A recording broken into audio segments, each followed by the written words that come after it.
Good evening, everybody, and thank you so much for coming on relatively short notice to the launch of Power DC.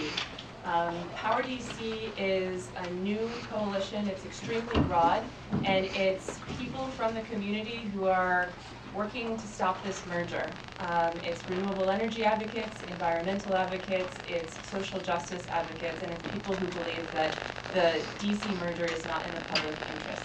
We have some very esteemed speakers here, all members of Power DC. I should say that we are a broad and growing coalition, so please approach any of us afterwards and go to powerdc.org if you know of other organizations or are part of other organizations that are interested in joining this coalition. So first up we have Rob Robinson. He's president and convener of Grid 2.0.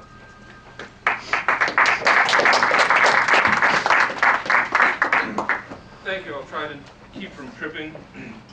I am Robert Robinson. It can be proven against me, and I'm part of a group called Grid 2.0 Working Group. What's interesting about that is that in 2012, when we organized Grid 2.0, we intervened in the last distribution rate case that Pepco brought before the Public Service Commission, right after which we learned that Exelon had sold itself. And what I figured out in the process of organizing that group is that the grid, the electrical distribution system that we have, can either be a bridge to a renewable energy future where the grid is more resilient and reliable, or it can be a hell of a roadblock. And the concern that we have about Exelon is that we now are proposing that a utility that has a reputation for throwing up those roadblocks to renewable energy is going to be the new owner of the utility if the PSC approves it. We had a very, very strong dystopian vision of what that meant right here in DC. Cheryl and I and Karen Liu will remember this, had just finished doing the DC solar flare for DC Sun over at Woodson High School. And about a week after that happened, the derecho hit us on June 29th. On July 3rd, right after the derecho storm, in the Deanwood community where the power had gone immediately, we had occasion to go over to a long-term care facility on Nanny Helen Burroughs Avenue. Now, it's a sunny day, it's 100 degrees, there's not a cloud in the sky, so it's an ideal solar production day. And we went to this long-term care facility to see a relative, and we couldn't get in because the entrance was blocked with 2 Metro buses.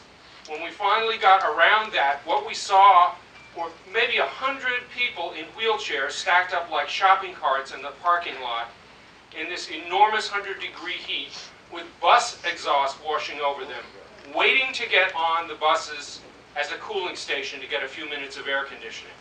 So here in the nation's capital of the richest, most powerful country in the earth, we have the same type of grid that you would expect to find in a developing nation. So that's really what we see this as being about.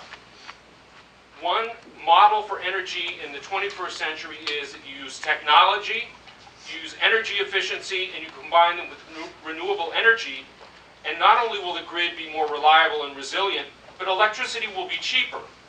What this merger is proposing us is that we remain locked for years, for decades, in a 20th century business model where we pay more and more and more in rate hikes to companies that are still producing energy the old way.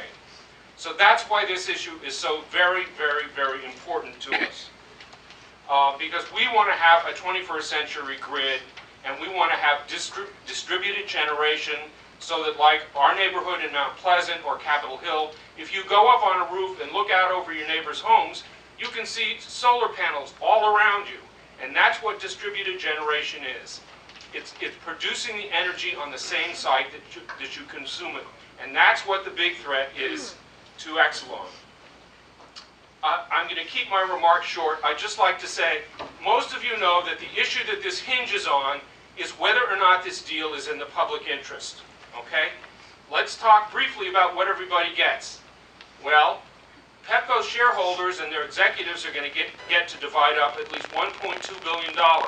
That's the premium that they were paid by Exelon, and that's why Pepco did the deal. Not because it's going to lead to lower costs or better reliability, but the shareholders and the executives would get to divide up over $1 billion. What does Exelon get? Well, Exelon gets Pepco's shareholders to go away. They get the distribution system and all of the assets that Pepco owns, and they get us as ratepayers. What we get is we get $50 and we get sold to Exelon. So that's really what's at stake. It's at stake, and if you look at the terms of the deal, you will see that whether it comes to the fact that Exelon is a Chicago-based company and will be shipping our rates out of the local economy, if you look at any aspect of it, it does not meet the standards for being in the public interest. With that, I'll close. There are many other people. I'd like to thank each and every one of you for coming out on this fine sunny day to take your time.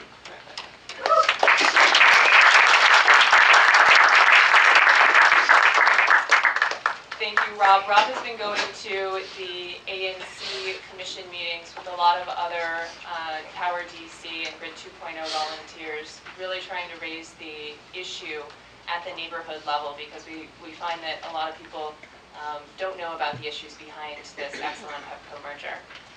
We have a very broad base of support with Power DC. I'd like to invite Rabbi Fred Scherlinger-Daub back up to the podium. He represents Interfaith Power and Light.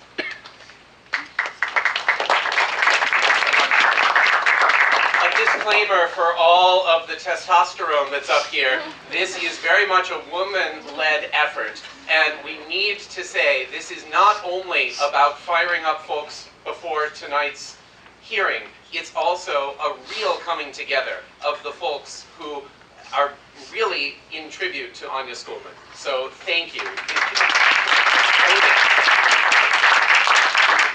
And this is the celebration of the jump from small organizations to real movement. And in that sense, very exciting. 3 very short points. First, distributed energy is doable. That's stating the obvious, but I'm happy to offer peer testimony. Our congregation, Adat Shalom, became the first Jewish community and the largest religious nonprofit to go solar 3 years ago with the help of Interfaith Power and Light. Rob mentioned Karen Liu, who's here with others from IPL. And so many other communities, houses of worship have done so. This past year, with the help of DC Sun, I supplemented the 43 kilowatts that we're getting on the Adat Shalom with 6 more from a house in Northwest DC. It is doable. It is manageable. Organizations like DC Sun are making it happen. Pepco is allowing it to happen and broadly supportive as utilities go. Exelon is not. It's really that simple. Add to that the second point, that distributed energy, and specifically renewable distributed, is necessary, building on the idea of the grid being the dinosaur of a model, and the need to have it be going both ways. I'm going to be talking and running because tonight, of course, is Hanukkah, second night, and there's numerous Hanukkah gatherings. Hanukkah is the story of a group of people who, when they rededicated the temple, found 1 unit of oil and made it last 8 times longer than anyone thought that it could. The famous Hanukkah miracle is an 800% increase in energy efficiency. This is possible. And for those celebrating other themes this season, the birth through light, right, in light in the sky, of deliverance, we have that potential. It's no accident that our movement is called Interfaith Power and Light, because the real power and light is not any utility. It's the power with a capital P and light, as in from the sun, and harnessing it for sacred purposes. It is a moral imperative that we begin to cut the use of fossil fuels. The best way to do it is distributed renewable energy. And finally, this question of the public interest. The reason this is such a broad-based coalition and folks of faith are so involved is the faith voice always says, look out for one another. We are in this together. It's against that atomistic side of the American model where it's just a question of rate paying. This is not just a bad deal for DC, as the signs say. This is a bad deal for the climate. It is a bad deal for the global poor. It is a bad deal for our great-grandchildren. Anything that moves away from the possibility of transformation toward renewables is more dinosaur, like the grid. Exelon has a dinosaur business model. We do not want to be saddled with responsibility to provide a market for their dirty coal plants. We can do better, we must do better, and with one another's help, we will. Thank you.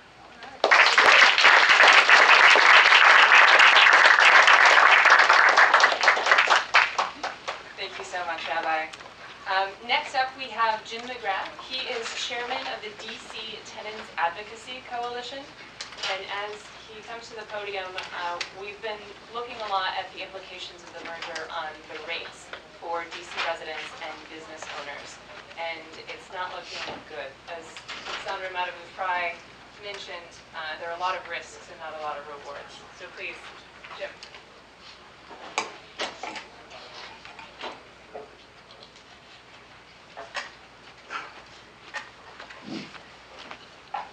Thank you very much. It's a pleasure to be here.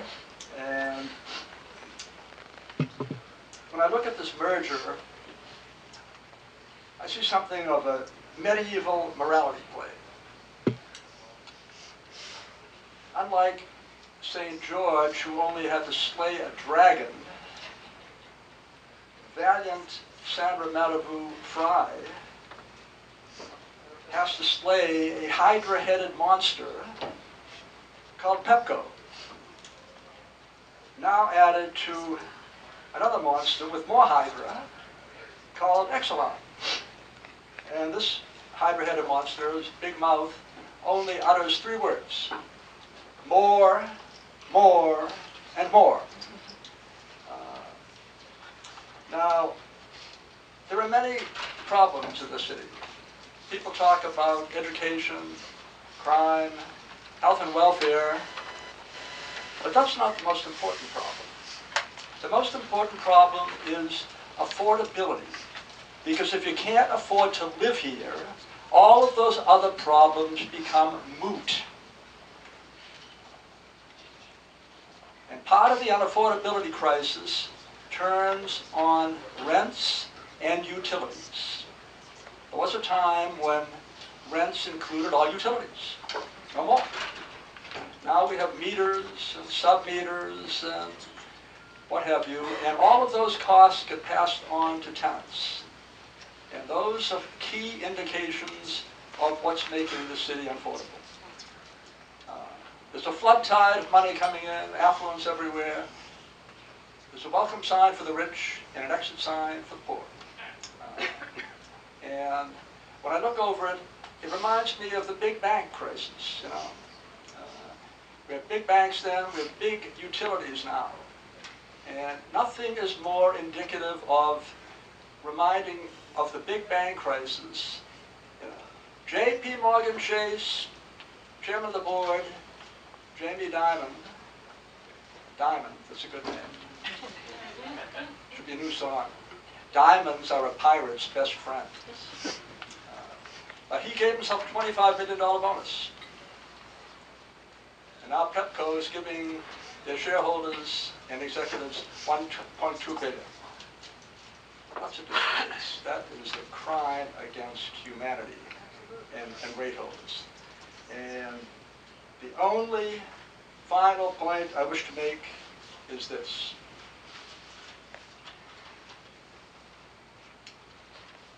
Housing is not a commodity. We're not talking about oil futures, or gold bullion, or pork bellies. We're talking about the roof over people's heads. And utility rates and rents are driving those roofs away. The landlords and the rate makers cite market rates as the mother lode of commerce. Well, let me tell you something. The market has become a casino, and the landlords and the utility makers are breaking the bank at Monte Carlo. Let's put a stop to it.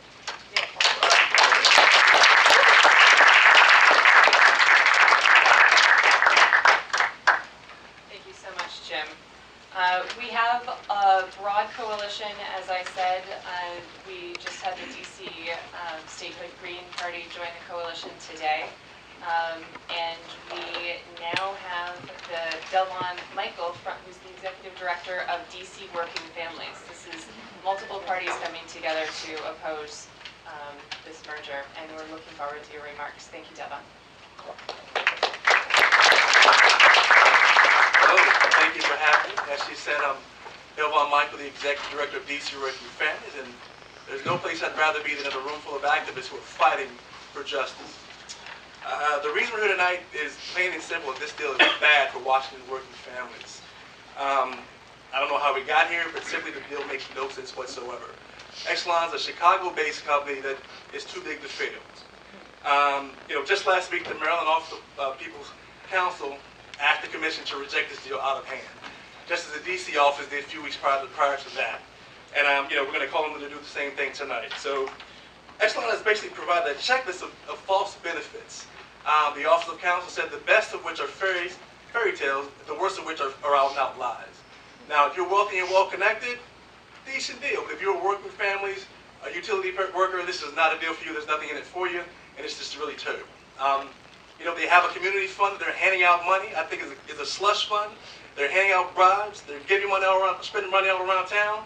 And I think we want to stand together and make them know that we won't be bought, we won't be sold out, and we're going to stand together and fight this thing. Right. So thank you so very much.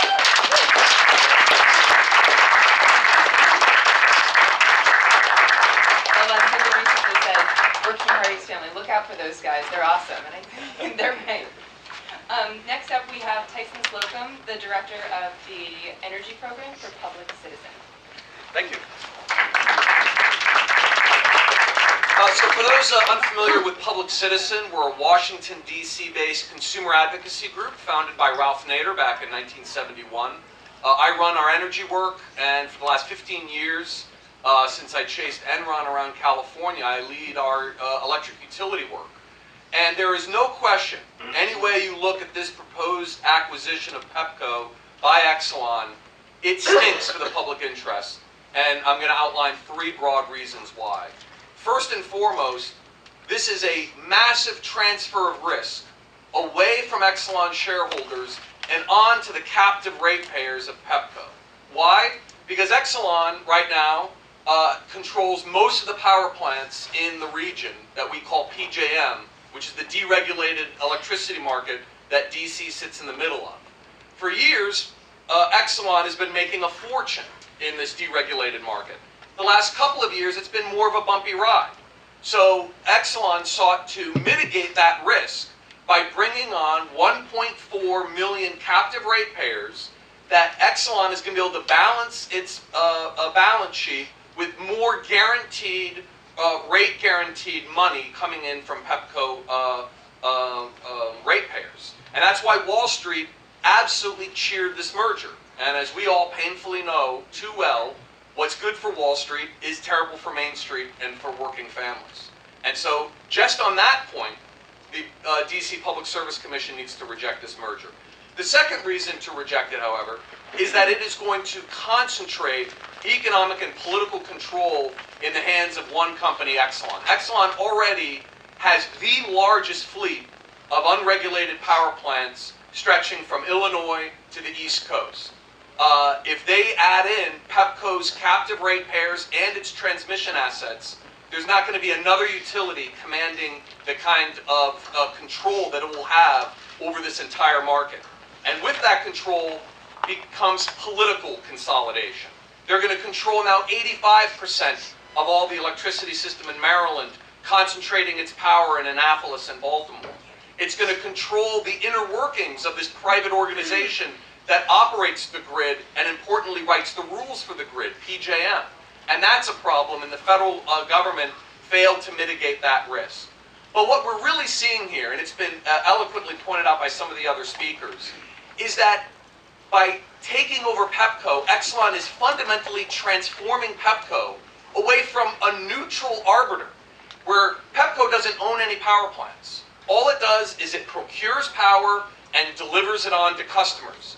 If it becomes a subsidiary of Exelon, it's going to have an incentive to make sure to sell Pepco customers as much of Exelon's overpriced power plant electricity as possible. And as we know, the electricity system is transforming away from the centralized business model that's existed since Thomas Edison built the Pearl Street Station in 1883, and we're moving to a distributed one.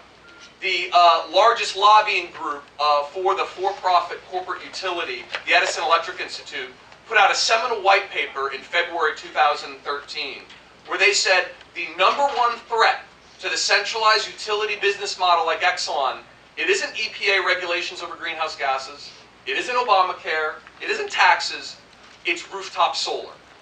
And what this merger is all about is concentrating power, making sure that we are forced to buy overpriced, dirty, dangerous energy from Exelon at the expense of moving to a more affordable, reliable grid for everybody. This merger is not in the public interest, and so I hope all of you are going to go down and testify and make sure to tell the Public Service Commission that. Thank you so much for your time. So much, President. We have the great honor of having Sandra Matabu-Fry, a real hero, defending the public interest with us. We just got news from the hearing room that they are starting. So if we could have people who are registered to testify, if they're 1 through 20, Only the low numbers, 1 through now would 20. be a good time to go down to the 7th floor, and I'm sorry you'll I'm miss 50, I'm sorry. I'm 15. So it is my great honor to welcome Sandra Matabu-Fry, the public counsel of the Office of the Public Counsel, here to the podium. Thank you for your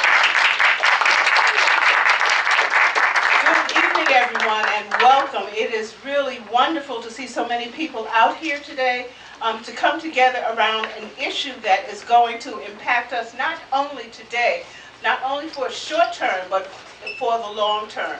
OPC has thoroughly reviewed the application filed by the joint parties, PEPCO and Exelon, and based upon our review, we cannot support this application as filed. There simply are not enough benefits for DC consumers in the application. We looked at how it will impact rates, and I wasn't here for all of the presentations, but I'm sure that the presenters have given you a sort of a backdrop and a background of that. So I'm not going to go into that, but I am going to tell you what OPC's position is. We believe that the application as filed will result in an increase in rates for DC consumers. One of my primary objectives as People's Counsel, in fact, is to ensure that rates are affordable for all DC consumers, not just the consumers in wards 1, 2, and 3, but consumers in all 8 wards. And as you know, consumers in wards 7 and 8 and 6 and 5 have the highest unemployment rates, have the lowest income, so that any upward pressure on rates has a direct and deleterious impact on that. This application that has been filed will not do anything to alleviate that, but in fact will be consistently result in the types of rate increases that we've seen in the past. In addition to that, reliability. Now, anyone who has been a resident of the District of Columbia for the last decade knows that we have fought a really battle to ensure that that service is reliable. We have endured long and prolonged outages, sustained restoration. Consumers have been out of service for weeks or days, and that's unacceptable. We have now sort of seen the light at the end of the tunnel. Reliability has begun to improve. We were fortunate and we were lucky as a result of the efforts of consumers, let's be clear, to support the Commission in adopting electric reliability standards that will ensure that the SAIDI and SAIFI regulations are imposed, and that PEPCO will no longer be at the bottom quartile of reliability indices that it had been for a decade. So we're making improvements, and Exelon does not have anything in its application to suggest that those improvements will continue. In fact, in their application, they indicate that they will not be able to meet the Commission's electricity standards within the next few years. That's a non-starter for OPC, and it should be a non-starter for you. In addition, in terms of renewability, and renewability in terms of renewables and sustainability. I mean, the district has really come into the forefront. We are being recognized as a national leader. As we know, there is an inherent conflict between Exelon's approach and plan and the plan that has been in place and is beginning to take shape in the District of Columbia. We cannot retreat. We must go forward. We must go forward with an industry and a network that meets the needs not only of the people of today, but of our children and our grandchildren. So in order to do that, we must make certain that Exelon and the joint applicants, if this merger is to go through, comes forward with some benefits that will benefit DC consumers. I encourage you to go downstairs, to voice your concerns, to voice your opposition, to raise your questions, so that the commission will have a full record upon which it can base its decision. With that, thank you very much. Again, I am so pleased to see so many of you here today.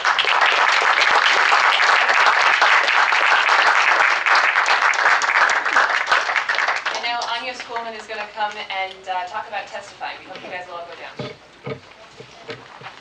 Thank you guys, thank you, wonderful speakers, thank you so much for coming. I just want to give people a little bit of logistics. We're going to be here for hours. We have lots of beer, lots of wine, lots of snacks. Come back after you testify. If you have pre-registered, when you check in, you'll be given a number. And we've just sent the first 20 down there, and in about 30 minutes, we can send the next 20. It's going to be a long night, but that is the price you have to pay to make your voice heard in this structure. When you testify, and you're testifying representing an organization, you have 5 minutes. If you're testifying as an individual, you have 3 minutes. You don't have to use it all. It's a very low-key thing. We have talking points. You basically say your name and why you're there. And you can follow, we have a couple different sets of talking points. You want to make it personal, specific. You're not there to convince them. You're just there to share who you are and why you're there and why you oppose the merger. The most important thing is that you very explicitly say, we oppose the merger, so that there's no equivocation in terms of how they interpret your results or your speech. That's it. We're going to keep making announcements through the night as we go down. Enjoy yourself, have a beer, have some snacks. I don't want to take this food home. Thank you all.